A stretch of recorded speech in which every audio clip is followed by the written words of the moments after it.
మాది దొండపాడు గ్రామం, చింతలపల్లి మండలం, సూర్యాపేట జిల్లా అండి. మా హస్బెండ్ నరసింహారావు, నేను వాళ్ళ భార్యను ఉషాని. మేము మ్యాక్సీస్ రక్ష అనేది ఈ సంవత్సరం కొత్తగా వేసామండి.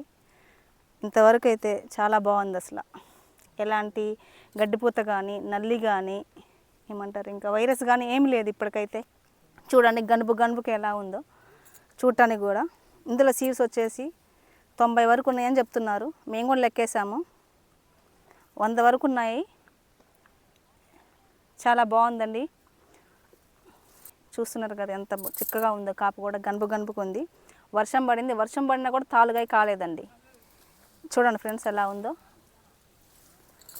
విత్తనం వేసుకోవచ్చని మేము చెప్తున్నాము. ఇంక ఇప్పుడే కోస్తున్నాము. వర్షం పడింది, ఒక 2 డేస్ ఆగింది, అయినా కోస్తున్నాము. అక్కడికి వెళ్ళి చూపిస్తామండి కళ్ళంలో ఎలా ఉంది మీకు కూడా. తాలుగాయలు అయితే అసలు కాలేదు ఫ్రెండ్స్. అందరూ వేసుకోదగ్గ విత్తనం మేము చెప్తున్నాం. ఈ రక్ష విత్తనం అండి, ఇదే కోసింది మేము. అసలు తాలుగాయలు అంటూ లేదు. చూడండి ఎలా ఉన్నాయో.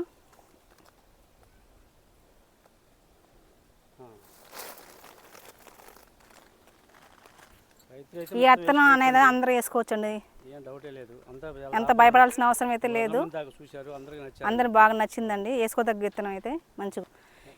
ఈ విత్తనం వచ్చేసి రక్ష అండి, 35 క్వింటాల దిగుబడి వస్తుంది. కంపల్సరీగా అందరూ వేసుకోవచ్చండి.